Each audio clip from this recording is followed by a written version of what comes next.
Tepuk tangan untuk segmen yang kedua, Tanyain Anies. Oke, sebelumnya saya akan memilih dua penanya. Biar adil kita satu penanya dari bawah, satu dari tribun ya teman-teman. Setuju ya? Setuju? Satu penanya dari bawah, satu dari tribun ya. Satu dari bawah, satu dari tribun.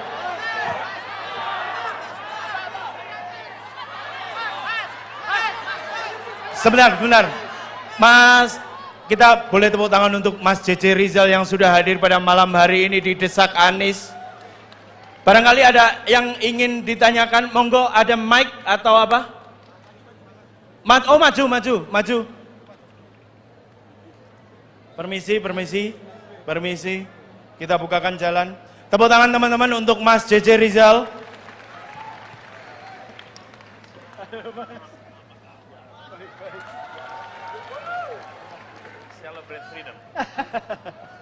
Ya, senang bisa ketemu Mas Anies lagi. Saya JJ Rizal, saya sejarawan, saya punya penerbitan berdiri sejak tahun 98, jadi sudah 25 tahun. Penerbitannya namanya Komunitas Bambu, spesialisasi menerbitkan buku-buku sejarah. Jadi yang pertama saya mau menggunakan fungsi identitas saya sebagai sejarawan. Saya mau nambahin sedikit apa yang Mang Anies risaukan soal netralitas panitia pemilu. Sebenarnya bukan hanya isu sekarang Mas, bukan hanya isu pemilu sejak tahun 98, tapi isu pemilu sejak pertama. Pemilu tahun 55 sering orang bilang itu pemilu yang demokratis. Ya betul, Bung Karno nggak ikut-ikutan waktu pemilu. Tapi ketua pemilunya itu orang yang tidak netral. Karena dia bukan hanya panitia, dia ikut pemilu. Itu yang pertama. Ya, ketua pemilunya ikut terlibat pemilu. Lalu pemilu yang berikutnya di zaman Orde Baru, itu justru pemilu yang sangat tidak netral panitianya. Bahkan bukan hanya panitia yang tidak netral, pemilu tahun 1971, tapi presiden terang-terangan bilang harus memilih siapa. Jadi hari ini menurut saya hari penentuan untuk menghentikan sejarah ketidaknetralan dalam pemilu. Mari kita putus sejarah buruk kita dalam pesta demokrasi, ada azas yang betul-betul adil. Nah itu yang pertama. Terus yang kedua Mas, ini persoalan penerbitan, persoalan buku. Mas sering bilang bahwa negara ini didirikan oleh orang-orang yang banyak gagasan, kaya pemikiran, memiliki karakter yang kuat. Dan Mas selalu bilang itu karena mereka pembaca buku. Ya. Dan kalau kita baca autobiografi atau biografi dari tokoh-tokoh yang kita sebut sebagai pendiri bangsa, mereka selalu punya cerita tentang toko buku, penerbitan, perpustakaan. Tan Malaka keluar dari toko buku, terinspirasi menulis Madilog. Ya kan? Kemudian Mas, Haji langsung Agus Salim, ke pertanyaan aja karena iya. teman-teman yang di sini juga menunggu. Oke, jadi pertanyaan saya adalah kita punya pendiri bangsa yang sangat peduli dengan pemikiran. Dan karena itu mereka sangat dekat hidupnya dengan buku. Tapi hari ini Mas, penerbitan kita untuk bisa menjual 3.000 eksemplar aja itu perlu waktu paling sedikit 5 tahun. Ya, kutan kita habis digunduli, dan salah satu orang kaya di Indonesia itu adalah pemilik pabrik bubur kertas, tapi tidak mencetak kertas untuk buku. Jadi banyak sekali persoalan di sekitar buku Mas. Pertanyaannya adalah apa rencana Mas terkait buku ini? Karena menurut saya kalau misalnya urusan buku ini tidak diurus dengan benar, sama aja kita tidak mengurus amanah Undang-Undang Dasar tentang pencerdasan kehidupan bangsa. Ya gimana bisa ngawal perubahan kalau kita tidak menciptakan generasi yang cerdas? Oke, Itu Mas kira-kira. monggo Panjang dijawab banget, sorry. Mas Anies. Thank you Mas Jaja Rizal. Gini Mas, saya setuju sekali tentang perlunya negara hadir membuat ekosistem literasi itu tumbuh berkembang. Dan ekosistem itu tumbuh berkembangnya bukan karena negara mencetak, tapi karena negara menghidupkan. Supaya penulis, penerbit, distributor, sampai dengan toko buku, sampai dengan pengecer, semua hidup dalam ekosistem yang sehat. Hari ini kita menyaksikan pajak untuk kertas tinggi. Impor kertas mahal. Saya ingin kasih contoh, Indonesia harus bisa menyerupai minimal dengan India. India itu buku-buku yang sama yang terbit di Eropa, dicetak di Eropa dengan dicetak di India, harganya jauh lebih murah yang dicetak di India. Dan distribusinya luar biasa. Jadi Mas Jaja Rizal, komitmennya adalah membangun ekosistem yang sehat dan negara bukan memajaki, justru harus memberikan subsidi supaya kertas-kertas itu bisa dicetak untuk buku. Kenapa? Karena ini investasi. Dan saya ingin menganjurkan bagi semuanya, punya minat baca itu baik. Tapi lebih baik lagi punya daya baca. Dan lebih baik lagi punya daya tulis. Kalau Anda menulis, pasti Anda membaca. Kalau Anda membaca, pasti Anda punya daya baca. Jadi saya setiap kali pesan pada teman-teman, bukan pesannya baca saja, tapi baca dan tulis, tulis. Hari ini minat baca tinggi, tapi baca WA. Baca X. Nah kita minat baca enggak apa-apa, tambahkan. Minat tulis juga ada, tapi minat tulisnya komen-komen singkat. Kita sudah harus meningkatkan. Jadi Bung Jaja Rizal, dan apa yang kita kerjakan di Jakarta, kami ingin kerjakan di berbagai tempat di Indonesia. Membangun perpustakaan kelas dunia di berbagai tempat di seluruh Indonesia. Kalau teman-teman pernah lihat Taman Ismail Marzuki yang baru, pernah lihat? Itu perpustakaan modern. Apa bedanya? Perpustakaan lama itu tempat menumpuknya buku. Perpustakaan yang baru tempat knowledge center. Bukan sekedar gudang buku. Saya susun roadmap itu tahun 2018. 2018 roadmap perpustakaan modern kita kerjakan di Jakarta. Lalu yang tidak kalah penting kita bangun pasar buku. Jadi gini teman-teman, saya tugas di Jakarta. Di Jakarta itu pasar bunga ada. Ada pasar bunga. Kemudian pasar pakaian ada. Bahkan pasar kambing ada di Jakarta.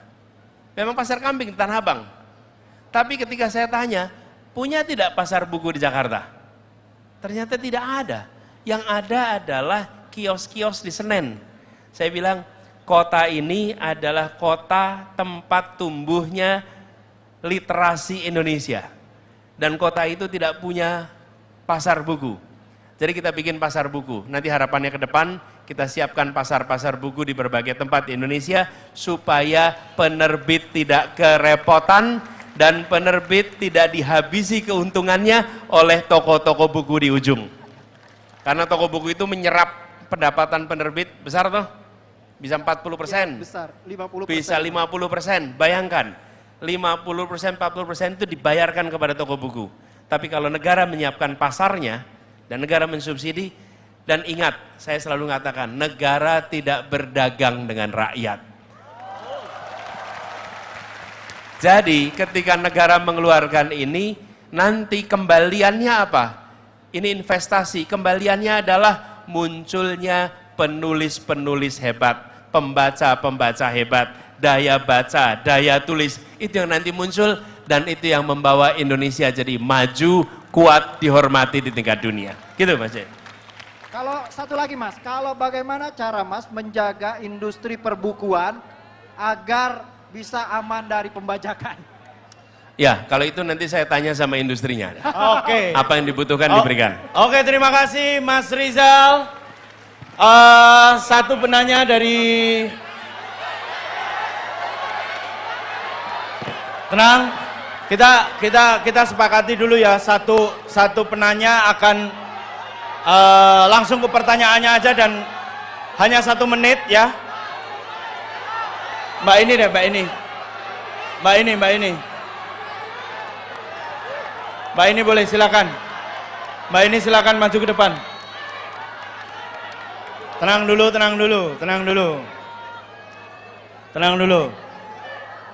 Satu pertanyaan aja. Waktunya 1 menit dan waktu untuk Mas Anies menjawab 2 menit. Monggo.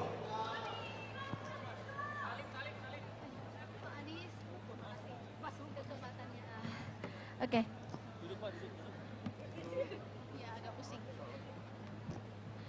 Assalamualaikum warahmatullahi wabarakatuh. Terima kasih kesempatan yang diberikan pada saya. Nama saya Emiria Pradiding Tias, atau bisa dipanggil Dini. Saya di sini mewakili Lactashare. Ya, kami meyakini bahwa ASI, air susu ibu, merupakan nutrisi terbaik bagi bayi. ASI adalah hak bagi setiap bayi, termasuk bayi-bayi piatu yang ditinggal mati ibunya sesaat setelah persalinan. Juga hak bayi-bayi prematur yang mereka terlahir awal dengan skenario yang biasanya buruk, sehingga ibu-ibunya belum mengeluarkan ASI yang cukup. Selama ini, kami menangani banyak kasus terkait ini melalui Lactashare, Yayasan Donor ASI Indonesia, namun kondisi kami jauh dari ideal. Kami meyakini bahwa donor ASI yang difasilitasi secara medis, aman secara medis dan tentu tercatat secara syar'i, itu merupakan solusi bagi bayi-bayi ini.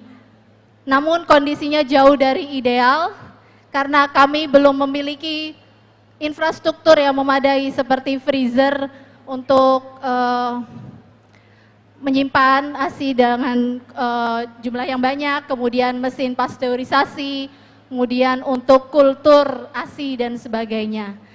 Kami mendesak, harapannya semoga Pak Anies bisa lanjut dan mendengarkan aspirasi kami untuk mewujudkan Bank ASI Syar'i pertama di Indonesia. Bank ASI ini bukan gagasan baru, sudah banyak di negara-negara, sudah banyak. Yang terdekat di Indonesia ada di Malaysia, mereka punya Bank ASI Syar'i di sana. Kami ingin kita sebagai negara dengan mayoritas Muslim, tentunya ini juga perlu kita miliki karena ASI adalah solusi untuk permasalahan angka kematian bayi yang tinggi juga stunting. Itu hanya salah satu saja Pak Anies. Terima kasih Pak Anies. Saya minta juga untuk teman-teman yang berada di sini bisa mendukung kos kami atau aksi kami dengan follow Lactashare dan juga mungkin bisa bantu berdonasi untuk bayi-bayi yang kami bantu. Oke, terima kasih. Ya, gini, Dini, terima kasih. Apa yang Dini sampaikan itu sangat penting dan harus jadi kesadaran bersama. Bahwa bayi ini berhak untuk mendapatkan ASI eksklusif. Ideal bila ada ibunya. Bila tidak ada ibunya harus diberikan jalan keluar. Dan bila jalan keluarnya adalah Bank ASI, maka kita harus siapkan Bank ASI itu. Jawabannya begitu, kami siap untuk dukung. Tapi saya ingin sampaikan pada semua sekalian. Kami ingin mengembalikan fokus dari pemerintahan ini. Apa fokusnya? Kesejahteraan keluarga. Keluarga. Kita seringkali lupa hal-hal mendasar yang bisa membangun bangsa ini hebat adalah bila keluarga itu kuat. Dan untuk keluarga kuat, negara harus hadir dan membantu. Kami melihat kebutuhan itu mendesak sekarang. Ibu dan bapak di rumah belum tentu punya kemampuan parenting di era yang seperti sekarang ini. Karena itu kemampuan parenting harus ditingkatkan. Menjadi orang tua yang bisa mendidik dengan baik di abad 21. Itu pendasar sekali. Dari situ dia akan bisa tahu persis apa nutrisi yang baik, apa yang tidak. Apa yang dibutuhkan anak di usia berapa. Sehingga pendidikan dan pembekalan gizi anak, kesehatan anak itu baik. Ini nitty-gritty kecil-kecil. Pemerintah tidak boleh hanya memikirkan yang bisa difoto besar-besar untuk ditunjukkan saat menjelang pemilu. Yang kita harus lakukan adalah memastikan keluarga-keluarga dapat pendampingan yang cukup dari negara. Lalu, pendampingan yang serius siapa? Kami melihat PKK, penggerak PKK, Dasawisma, ini penting sekali. Yang mereka akan bisa menggerakkan di lingkungannya. Di samping ada Jumantik, ada kader Posyandu, ada kader Posbindu. Itu semua instrumen-instrumen yang sekarang tidak jadi perhatian serius. Padahal kalau ada mereka, yang namanya program-program begini itu bisa dijalankan. Jadi insya Allah itu akan jadi perhatian kami, dan kita ingin reorientasi. Urusan kesra, urusan kesejahteraan keluarga, negara harus hadir, negara harus membantu, karena dampaknya adalah masa depan bangsa. Begitu Mbak Dini. Oke. Terima kasih banyak. Terima kasih. Satu pertanyaan dari tribun. Dari tribun. Tadi sudah dari sini. Masnya yang itu yang pakai kaos merah, yang pakai kaos merah sini, Mas. Yang pakai kaos merah.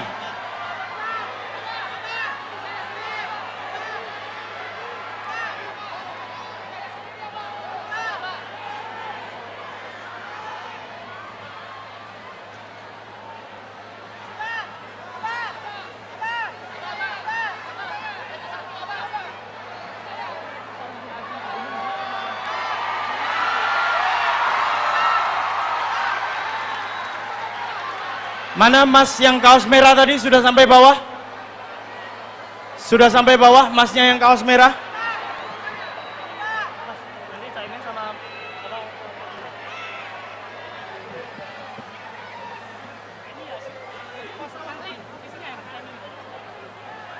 Teman-teman Desak Anies Surabaya, kita sambut dengan tepuk tangan yang meriah Kiai Haji Muhaimin Iskandar atau Caimin.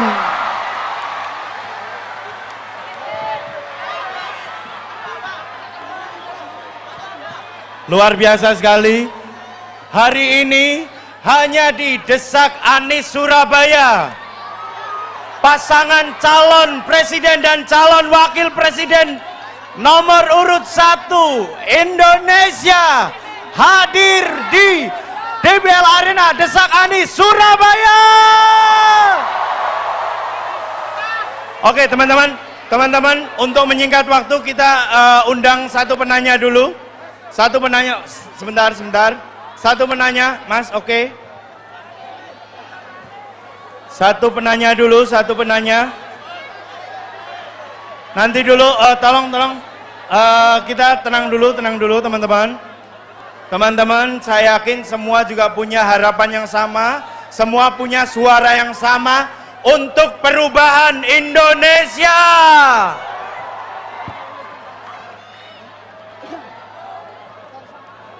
Tenang dulu, semuanya duduk. Oke. Mas.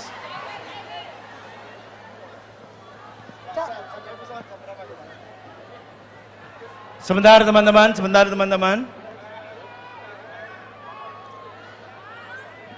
Caimin kita persilakan satu penanya dulu untuk sini. Caimin nggak apa-apa sini. Jangan Cak.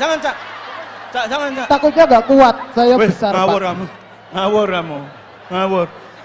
Satu pertanyaan aja, 1 menit dari sekarang, nanti Mas Anies akan menjawab di 2 menit. Satu pertanyaan langsung. Bismillahirrahmanirrahim. Assalamualaikum warahmatullahi wabarakatuh. Perkenalkan, nama saya Iqbal Pak. saya bikin bertanya masalah lapangan pekerjaan sebenarnya. Kan di semua paslon-paslon ini membahas membuka lapangan kerja sebanyak-banyaknya. Namun Pak, saya tidak pernah melihat setiap paslon-paslon yang ada itu membahas tentang penyerapan tenaga kerja, Pak. Saya melihat, oke, semua menjanjikan pembukaan lapangan kerja, tapi ketika itu dilakukan, yang kemarin-kemarin kita melihat penyerapan tenaga kerjanya bukan orang Indonesia. TKA di luar sana malah yang diserap ke lapangan pekerjaan yang harusnya diciptakan untuk warga-warga Indonesia.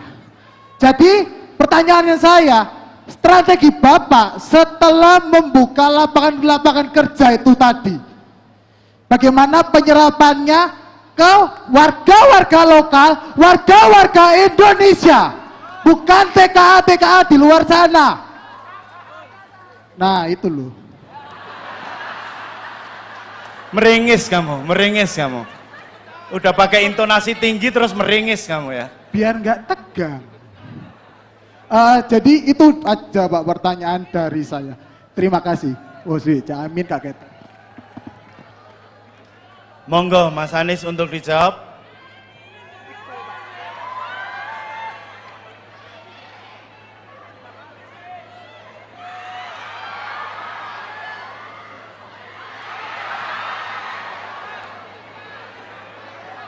I love you too. Ini betul nih yang tadi dibilang, bahwa cuma di Surabaya yang desak Aniesnya kita datangi berdua seperti ini. Nah, karena saya nonton semua desak Anies yang di kota-kota saya nonton. Nah, dan Gus Imin harusnya nanti terbang ke Jakarta. Tapi lihat pejuang seperti ini, nggak mungkin kita meninggalkan mereka. Betul nggak guys? Oke, yuk.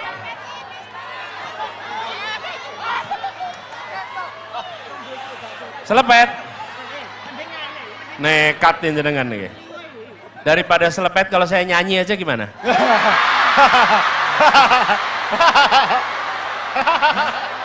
Boleh kita duet, boleh duet. Jadi kata Gus Imin, boleh duet tapi mikrofonnya cuma dipegang satu. Wah, itu. Seru mas, seru. Gini, saya mau jawab pertanyaan Iqbal tadi. Ini serius, pertanyaan Iqbal ini bagus. Lapangan pekerjaannya seperti apa? Semuanya bilang mau bikin lapangan pekerjaan. Oke? Di mana letak isunya? Begini teman-teman, lapangan pekerjaan itu akan terjadi kalau kegiatan usaha bertambah. Untuk bisa menambah kegiatan usaha, maka ada namanya kegiatan investasi. Investasi itu ada yang skalanya besar, investornya raksasa, ada investasi yang kecil, namanya mikro. Semuanya harus didorong supaya bisa melakukan investasi. Nah, yang besar beberapa tahun ini mengalami peningkatan yang sangat serius. Investasi penanaman modal di Indonesia dari 399 triliun di tahun 2013 mencapai 1.200 triliun di tahun 2022. Itu naik 3 kali lipat. Dari 400-ratusan menjadi 1.200. Tetapi penyerapan lapangan pekerjaannya turun. Kenapa? Karena penyerapan per triliunnya turun. Kok bisa? Lompatan investasi yang naik 3 kali lipat, tapi penyerapan tenaga kerjanya turun. Apa yang terjadi? Karena investasinya di sektor-sektor yang padat modal. Ketika padat modal, dia tidak menyerap tenaga kerja. Pertambangan misalnya, yang didorong luar biasa. Tadi disebut tuh. Di pertambangan itu, penurunan tingkat pengangguran hanya sekitar 1%. Tapi kalau investasinya didorong sektor yang padat karya, misalnya manufaktur, misalnya pertanian, perkebunan, perikanan, maka penurunan pengangguran bisa sampai 40%. Nah, disitulah letak yang harus kita ubah. Jadi untuk raksasa digeser dari yang padat modal menjadi padat karya. Lalu yang paling bawah, UMKM adalah yang paling cepat menyerap tenaga kerja. Paling cepat. Saya beri contoh. Ketika seorang ibu di rumah memulai usaha catering, dia dapat modal nggak usah banyak-banyak, 5 juta, 10 juta untuk modal awal. Otomatis dia akan merekrut tetangganya untuk masak. Merekrut tetangganya untuk membungkus, mendistribusi. Betul tidak? Langsung terjadi penyerapan tenaga kerja.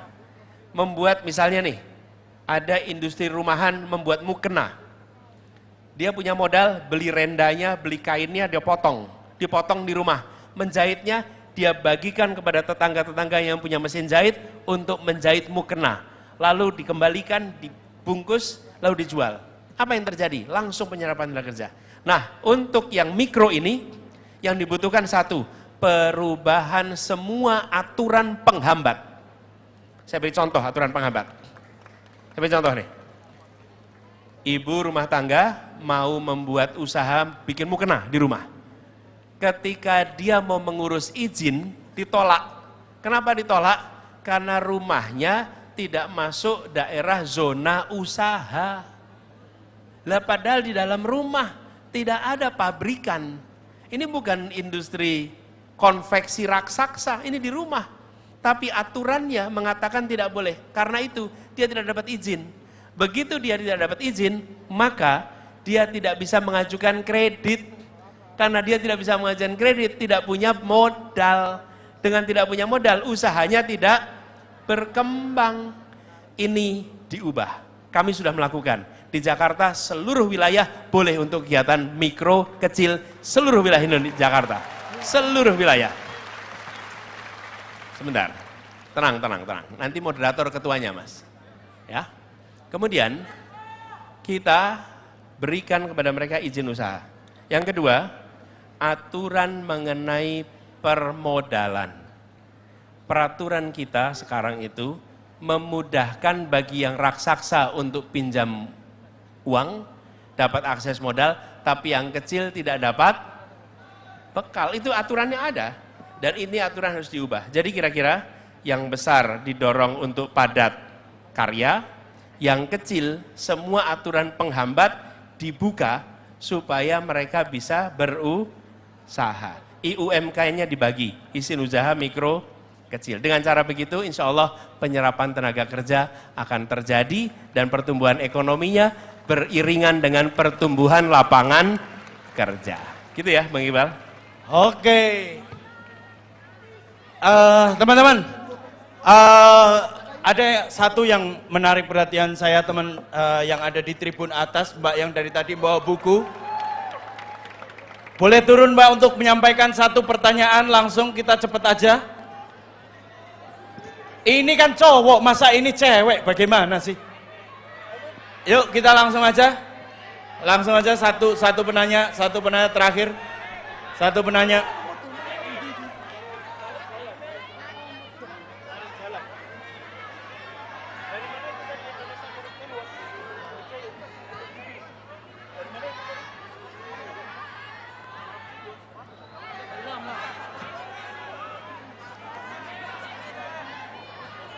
Sebentar, satu-satu teman-teman, satu persatu, tolong.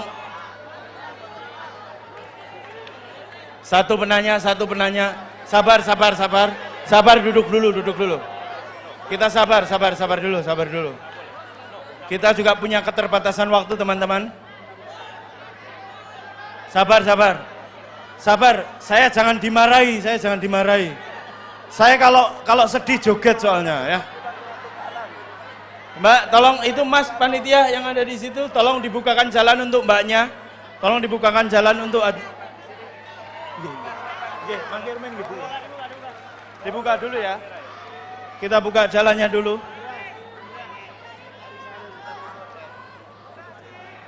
Ada. Boleh langsung ke pertanyaannya aja biar bisa langsung dijawab oleh Mas Anies.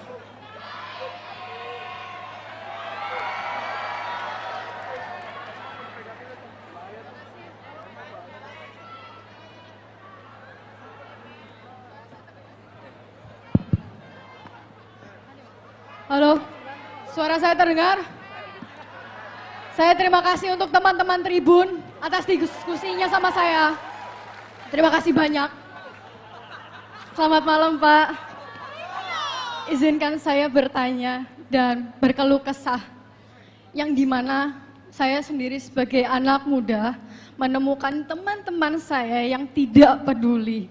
Teman-teman saya yang menutup mata, teman-teman saya yang menutup telinga untuk memperhatikan kondisi Indonesia saat ini.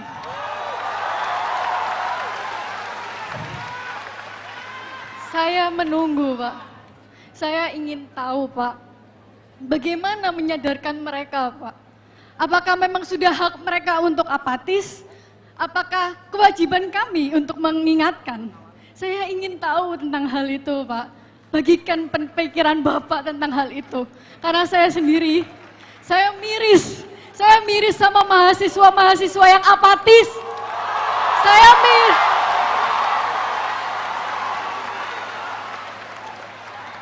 Sekali lagi, terima kasih banyak. Perkenalkan nama saya Faza Alia.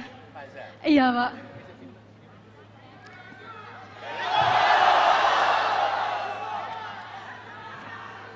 Hidup rakyat Indonesia! Hidup mahasiswa! Faza keren. Gini Faza, kalau boleh usul Faza. Jadi rasanya kalau lihat yang ada di ruangan ini dan yang ada di bawah, yang ada di luar, yang begitu banyak hadir dan begitu banyak yang ingin datang, rasanya kita menyaksikan kebangkitan baru anak-anak muda Indonesia. Anak muda itu menarik karena dia kritis. Anak muda itu menarik karena dia berani.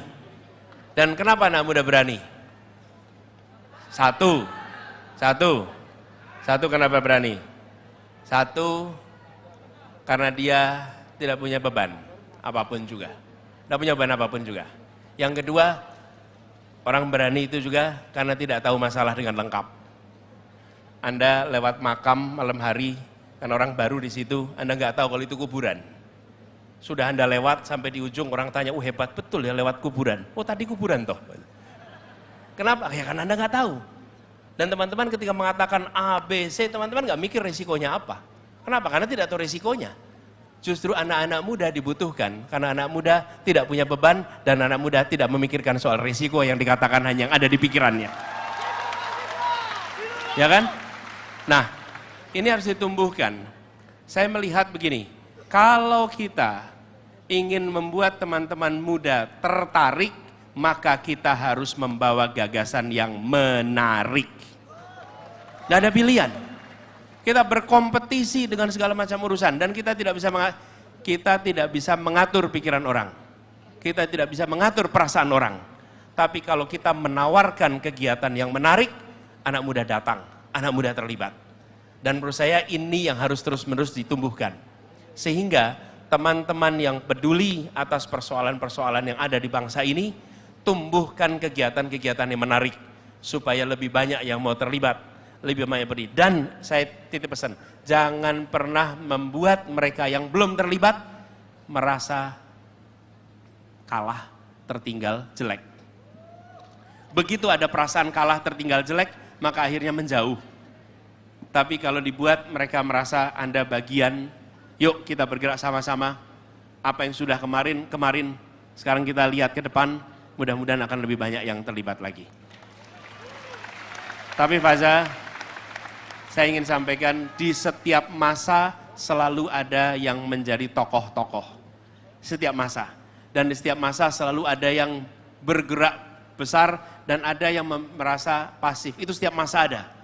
Setiap masa. Tapi satu hal teman-teman yang pasti, perubahan itu tidak dilakukan oleh mereka yang pasif. Perubahan itu dilakukan oleh mereka-mereka yang bergerak dan memilih untuk menjadi bagian dari perjuangan. Gitu ya Faza ya? Pak, saya mau bilang, kalau ini memang desak Anies yang terakhir, saya ingin ada tagih Anies. Tolong Pak. Saya ingin tagih Anies. Kami semua ingin tagih Anies. Terima kasih banyak Pak. Tepuk tangan yang teman-teman untuk Faza, luar biasa, keren sekali. Dan teman-teman atas keterbatasan waktu, segmen kedua terpaksa kita akhiri karena kita juga harus memikirkan Mas Anies besok harus terbang ke Jakarta untuk hadir di Jakarta International Stadium.